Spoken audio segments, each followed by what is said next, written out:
আগামী যুব সম্মেলনকে সামনে রেখে সাংগঠনিকভাবে আরও মজবুত হতে তৎপর জোলাইবাড়ি মণ্ডল যুব মোর্চা। সেই লক্ষ্যে মঙ্গলবার জোলাইবাড়ি কমিউনিটি হলে আয়োজিত হলো এক গুরুত্বপূর্ণ সাংগঠনিক বৈঠক। বৈঠকে প্রধান অতিথি হিসেবে উপস্থিত ছিলেন ত্রিপুরা প্রদেশ যুব মোর্চার সভাপতি তথা বিধায়ক সুশান্ত দেব। এছাড়া উপস্থিত ছিলেন দক্ষিণ ত্রিপুরা জেলা যুব মোর্চার সভাপতি বিপুল ভৌমিক সহ জেলার বিভিন্ন মণ্ডলের সভাপতি এবং মণ্ডল স্তরের যুব মোর্চার দায়িত্বপ্রাপ্ত নেতৃবৃন্দ। এই সাংগঠনিক বৈঠকের মূল উদ্দেশ্য ছিল আগামী 7 ফেব্রুয়ারি অনুষ্ঠিত হতে চলা যুব মোর্চার সম্মেলনকে কেন্দ্র করে প্রস্তুতি পর্বকে আরও সুসংহত করা। সম্মেলন সফল করতে সংগঠনের কার্যপদ্ধতি, দায়িত্ব বন্টন এবং যুবকদের সক্রিয় অংশগ্রহণ নিয়ে বিস্তারিত আলোচনা হয় বৈঠকে। বৈঠক শেষে সাংবাদিকদের মুখোমুখি হয়ে প্রদেশ যুব মোর্চার সভাপতি সুশান্ত দেব বলেন, যুবকদের ঐক্যবদ্ধ করে সংগঠনকে আরও শক্তিশালী করাই এই বৈঠকের মূল লক্ষ্য। তিনি দাবি করেন, কেন্দ্রীয় সরকারের সদ্য পেশ করা বাজেট যুব সমাজের ভবিষ্যৎকে সামনে রেখে প্রণয়ন করা হয়েছে। তিনি আরও জানান, কেন্দ্রীয় অর্থমন্ত্রী নির্মলা সীতারমণ 2026-27 অর্থবর্ষের কেন্দ্রীয় বাজেট পেশ করেছেন, যার মূল লক্ষ্য 2047 সালের মধ্যে ভারতকে একটি বিকশিত ভারত তথা বিশ্বনেতা রাষ্ট্র হিসেবে গড়ে তোলা। কর্মসংস্থান ও শিল্পক্ষেত্রে রপ্তানি বৃদ্ধির মাধ্যমে বিশ্ববাজারে ভারতের অবস্থান আরও সুদৃঢ় করতে বিশেষ গুরুত্ব দেওয়া হয়েছে বলে জানান তিনি। সব মিলিয়ে এই বৈঠককে কেন্দ্র করে জোলাইবাড়ি মণ্ডল সহ গোটা দক্ষিণ ত্রিপুরা জেলায় যুব মোর্চার সাংগঠনিক তৎপরতা নতুন গতি পাবে বলেই আশাবাদী নেতৃত্ব। ব্যুরো রিপোর্ট, নিউজ তৎকাল 24। সুন্দর একটা জনমুখী বাজেট পেশ করেছে, যেই বাজেট যুবকদের থেকে শুরু করে কৃষক সুখের থেকে শুরু করে প্রত্যেকটা সেক্টরে মায়েদের, বোনেদের, মহিলাদের কথা চিন্তা করে প্রত্যেকটা সেক্টরকে সামনে রেখে এই বাজেট পেশ করা হয়েছে।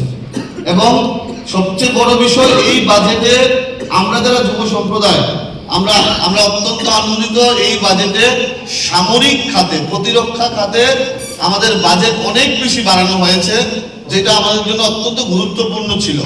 কারণ আমরা কিছুদিন আগেই অপারেশন সিন্দুর দেখেছি, পাকিস্তানের সঙ্গে ভারতবর্ষের একটা যুদ্ধকালীন পরিস্থিতি আমরা লক্ষ্য করেছি।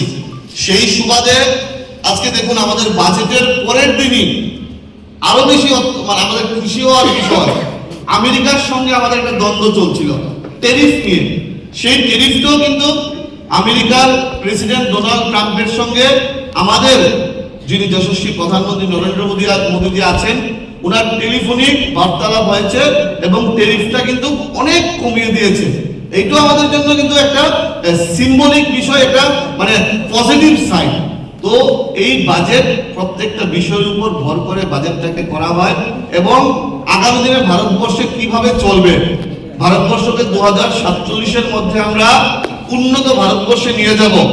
আমাদের টার্গেট, বর্তমানে আমাদের অর্থনীতি তৃতীয় স্থানে আছে, সেটাকে কিভাবে প্রথম স্থানে নিয়ে যাওয়া যায়। আমরা কিন্তু একটা জনমুখী বাজেট দেখেছি, একটা ভিশনারি বাজেট দেখেছি এবং আমাদের সরকার একটা ভিশন নিয়ে কাজ করছে। বাজেটকে নিয়ে, আমাদের রেগাকে নিয়ে, জিরামজিকে নিয়ে, তার সঙ্গে আজকে ভোরবেলা যে খবরটা পেলাম, এই আমেরিকার সঙ্গে যে ট্যারিফের চুক্তি হয়েছে, প্রত্যেকটা বিষয় কিন্তু ভারতবর্ষকে বিকশিত ভারতবর্ষ হচ্ছে, সেটার একটা গুড সাইন, পজিটিভ সাইন আমাদের কাছে চলে এসেছে। সেই কারণে প্রত্যেকের কাছে অনুরোধ করব, বিগত দিনেও যতগুলা কার্যক্রম আমরা করেছি, আমি যুব মোর্চার রাজ্য সভাপতি হয়েছি, 2 বছর হয়েছে, কিন্তু অনেক সময় কষ্ট হয়, এখন পর্যন্ত সঠিকভাবে জেলা কমিটি, মন্ডল কমিটি নেই। তারপরও এরকম নিষ্ঠাবান দেবতুল্য কার্যকর্তা থাকার কারণে আমি প্রত্যেকটা কার্যক্রম, আমাদের প্রদেশ কমিটি প্রত্যেকটা কার্যক্রম আমরা সফলভাবে করতে পারছি।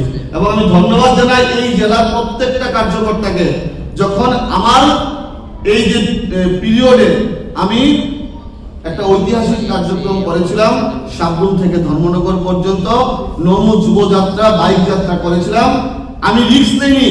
আমি বলেছি, যদি বিলাস থেকে সাউথ থেকে শুরু হয় তাহলেই হয়তোবা কার্যক্রমটা ভালো হবে এবং আপনারা সেটা করে দেখিয়েছেন। প্রত্যেকটা মণ্ডল, প্রত্যেকটা বিধানসভা খুব ভালোভাবে সেই অ্যারেঞ্জমেন্ট করেছেন। যুব কার্যকর্তারা এসেছিল এবং যার শুরুটা ঠিক থাকে, শুরুটা ঠিক থাকাতে, শুরুটা ভালো হওয়াতে প্রত্যেকটা বিধানসভায়, প্রত্যেকটা জেলাতে আমরা সফলভাবে এই কার্যক্রমটাকে আমরা সফল করতে পেরেছিলাম। আমি প্রত্যেককে ধন্যবাদ।